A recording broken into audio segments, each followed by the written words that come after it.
and welcome to another 7 minutes or less, and once again we're delving into a horror game, but this time it's a game I have been wanting to play for ages. On my list of games I'd like to play, there's been a certain series right on top for quite some time now, but finally, thanks to my wonderful flatmate, I've been able to visit the town of Silent Hill.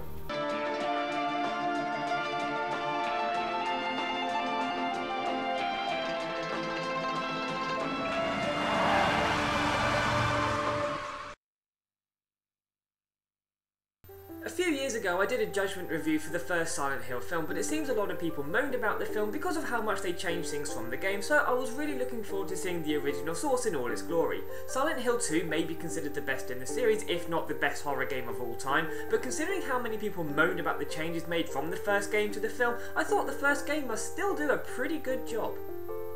If you've seen the film or know anything about the game, you'll know the plot already. You're looking for your daughter. You play as Harry Mason, who was passing through the town of Silent Hill with Cheryl when they had a car accident. Harry gets knocked unconscious but wakes up to find Cheryl is missing. He goes looking for her, but it doesn't take long for the shit to hit the fan and you have to follow clues that lead you all over Silent Hill to try and work out what's going on.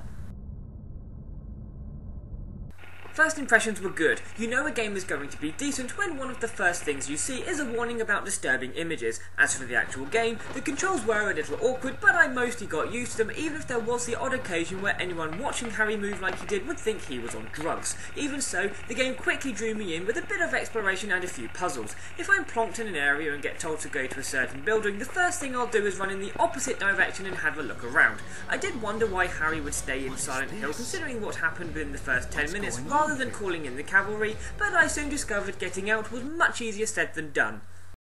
It wasn't until getting to the school that things really picked up, but I did struggle at first because the map was on the left wall of the lobby and sod's law I happened to go right, so didn't even notice it. I got it eventually and progress was gradually made. There were a few things around the place that were kind of freaky, but the horror aspect so far left a lot to be desired.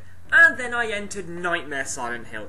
Oh dear god, it was horrendous and really creeped me out, especially with the bodies hanging around that I was convinced were suddenly going to come alive and get me. Unfortunately they never did, but there was always that niggly little doubt that it could happen even though I've walked past them quite a few times. I usually find what you can hear to be worse than what you can see, and although the game generally lived up to the name Silent Hill, there were times the noises or music melded with the atmosphere to make some really freaky moments.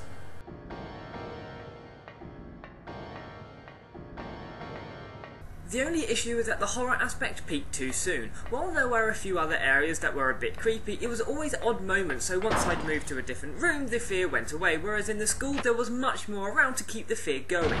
I was expecting the hospital to be worse than the school, considering what went on there, but there was nothing. I know Silent Hill 2 is the one everyone raves about for its horror aspects, but I still thought the first one would have done a better job than it did. There was an unnerving atmosphere, sure, but at no point did I feel like I did when I was in the Nightmare School. The game was also quite well known for some of the horrific creatures you can come across, and while there were a few, they generally ended up becoming an annoyance. It could be a bit disconcerting hearing noises, knowing there's something there but not knowing what it is or where it is made me a bit on edge, but for the most part they did little to affect me. Granted, I did the game on easy, so fell over ammo and health packs a lot, so just thought that because I was so well armed, the enemies didn't faze me, but when I found an axe that tore enemies up, I ended up leaving the ammo where it was because I had little use for it. Even if there was half the ammo lying around, with how effective the axe was, I still wouldn't have had much use for it. I mainly used the guns for bosses, but some of those seemed kind of pointless, and sometimes just raised more questions, like why does defeating the giant moth cause Nightmare Silent Hill to end? Having spoken to a friend about the game, he said the enemies are things Alester was scared of, which I guess explains why Nightmare Silent Hill ends after you kill the moth, but seeing as there's nothing to help you put two and two together, fighting it just seemed completely arbitrary. One aspect the game did very well was the puzzles. I still find it bizarre that someone would design a door that is unlocked when someone puts MacGuffins in the right places or when certain buttons are pressed to create a pattern, but in terms of providing puzzles to solve, they did that perfectly. It's the sort of puzzles I love and thoroughly enjoyed solving them. While I soon got used to the formula that if there was something written near something I could interact with, then they were connected, but figuring out how they were connected, like a poem about birds telling you which keys to press on a piano, was brilliant. There were a few occasions it was a case of find item A and use it in place B, but usually it wasn't as straightforward as that. Items tended not to be just lying around for you to stumble across, and those that were just lying around were either part of a grander puzzle or required you to solve a puzzle in order to get into the room the item was in. Occasionally I tried walking along lockers or walls, pressing the button in case there was something I'd overlooked, and many times I tried rubbing every item I had on a locked door just in case that's what I needed to use to open it, given how some doors have random ways of unlocking them. Even so, the puzzles were probably the best aspect of the game. While I enjoyed the horror side of things, the puzzles were consistently brilliant start to finish.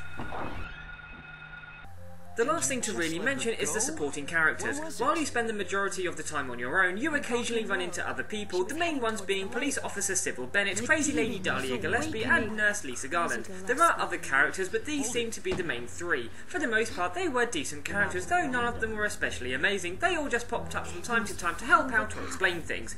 It was great that Sybil actually had balls and helps trying to find out what's going on or find Cheryl, whereas Lisa usually just repeated how scared she was. Granted, there are a few optional places to visit which are purely found by exploring, and several endings. I got the bad one, which the game pretty much rubbed in my face at the end, so there may have been stuff I missed, but all she did for me was explain certain amounts of backstory info. To give credit where credit's due, what she was telling me was fascinating, and when she said, "Oh, I'm sorry, I'm rambling, I'll shut up," I thought, what? No, carry on! But she didn't.